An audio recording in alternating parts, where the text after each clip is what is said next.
नमस्कार। पेश है आज की 100 सबसे बड़ी खबरें एकदम तेज रफ्तार में। चलिए शुरू करते हैं। पहली खबर, एक बेहद चौंकाने वाली घटना। राजस्थान के नागौर में एक ज्वेलरी शोरूम के मालिक की गोली मारकर हत्या कर दी गई है। इस हमले में 2 कारीगर भी घायल हो गए। अगली खबर कानपुर से, जो और भी ज्यादा दर्दनाक है। एक अस्पताल के आईसीयू में आग लग गई और उसमें एक बच्ची की जिंदा जलकर मौत हो गई। और मुंबई से भी एक दुखद खबर आ रही है। यहाँ खचाखच भरी लोकल ट्रेन से गिरकर एक छात्र की मौत हो गई। चलिए अब देश के अलग अलग हिस्सों से आई अपराध और हादसों की कुछ और बड़ी खबरों पर एक तेज नजर डालते हैं। आज अपराध जगत में भी काफी हलचल रही। देखिए, पंजाब में बम्बिहा गैंग ने 2 मजदूरों की हत्या की जिम्मेदारी ले ली है। दिल्ली में एक खुला मैनहोल एक नौजवान के लिए जानलेवा साबित हुआ। वहीं मथुरा से तंत्र मंत्र से जुड़ा एक हैरान करने वाला मामला सामने आया, जहां एक ही परिवार के 5 लोगों ने अपनी जान दे दी। उधर यूपी में मोबाइल चोरी के आरोप में 2 पुलिस वाले सस्पेंड हो गए हैं। महाराष्ट्र में बाबा सिद्दीकी मर्डर केस में 27 लोगों पर चार्ज फ्रेम हुए हैं। और बिहार में शराब पर एक रेड के दौरान 43 लाख रुपए जब्त किए गए। इसी बीच पंजाब पुलिस को एक बहुत बड़ी कामयाबी मिली है। आरडीएक्स और आईडी के साथ एक शख्स को गिरफ्तार किया गया है और एक बड़े आतंकी हमले की साजिश को नाकाम कर दिया गया है। अब आगे बात करेंगे सियासत की। संसद में बजट को लेकर जबरदस्त घमासान मचा हुआ है और राहुल गांधी पर तीखे हमले हो रहे हैं। तो चलिए अब आपको सीधे लिए चलते हैं सत्ता के गलियारों में और देखते हैं कि आज वहां क्या क्या हुआ। बजट पर विपक्ष का पहला बड़ा हमला समाजवादी पार्टी अध्यक्ष अखिलेश यादव की तरफ से आया। उन्होंने साफ कहा, इस बजट में आम आदमी का न तो कोई जिक्र है, न ही कोई फिक्र। मध्यम वर्ग के साथ धोखा हुआ है। संसद में राहुल गांधी को लेकर भी जबरदस्त आरोप प्रत्यारोप का दौर चला।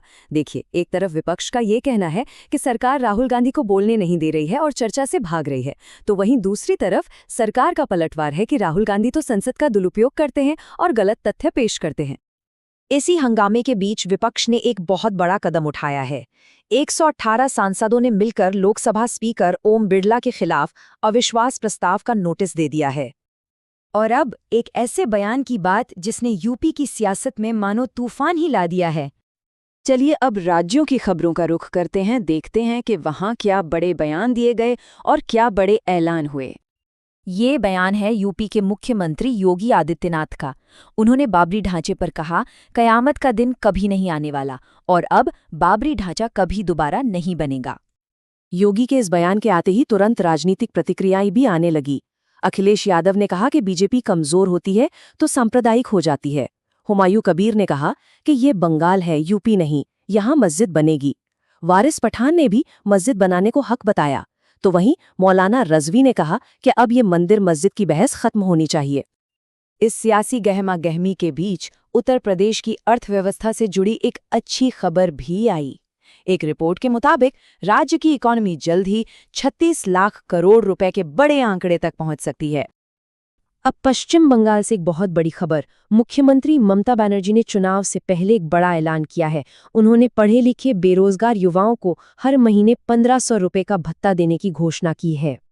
चलिए अब सियासत से थोड़ा हटकर खेल, मनोरंजन और टेक्नोलॉजी की दुनिया की कुछ बड़ी खबरों पर नजर डालते हैं। क्रिकेट के मैदान से लेकर सरकार के नए नियमों तक, आइए देखते हैं दिन की बाकी बड़ी सुर्खियां। क्रिकेट फैंस के लिए आज का दिन बहुत खास है। T20 वर्ल्ड कप में आज 3 बड़े मैच हैं। सुबह 11 बजे साउथ अफ्रीका और अफगानिस्तान भिड़ेंगे। दोपहर 3 बजे ऑस्ट्रेलिया का मुकाबला आयरलैंड से होगा और शाम 7 बजे इंग्लैंड और वेस्ट इंडीज आमने सामने होंगे। डीप फेक के बढ़ते खतरे को देखते हुए सरकार ने एक बड़ा और सख्त कदम उठाया है। अब से AI से बने किसी भी कंटेंट पर लेबल लगाना जरूरी होगा और तो और किसी भी डीप फेक वीडियो को सोशल मीडिया से सिर्फ 3 घंटे के अंदर अंदर हटाना पड़ेगा। और अब कश्मीर से एक ऐसी खबर जो दिल को छू जाती है। भारतीय सेना के जवानों ने भारी बर्फबारी में फंसी एक गर्भवती महिला को बचाने के लिए एक मेकशिफ्ट स्ट्रेचर बनाया और उसे 7 किलोमीटर तक पैदल चलकर अस्पताल पहुंचाया। वाकई एक शानदार काम। और आखिर में एक खुशखबरी। क्रिकेट के भगवान सचिन तेंदुलकर के घर जल्द ही शहनाई बजने वाली है। वो अपने बेटे अर्जुन की शादी का न्योता देने के लिए प्रधानमंत्री मोदी समेत कई बड़ी हस्तियों से मिले। तो ये थी दिन की कुछ सबसे बड़ी और जरूरी खबरें। अपराध की दुनिया से लेकर सियासी मैदान तक आज बहुत कुछ हुआ। लेकिन सवाल ये है कि आज की इन तमाम खबरों में से वो कौन सी एक खबर है जिसका असर सबसे लंबे समय तक देखने को मिलेगा।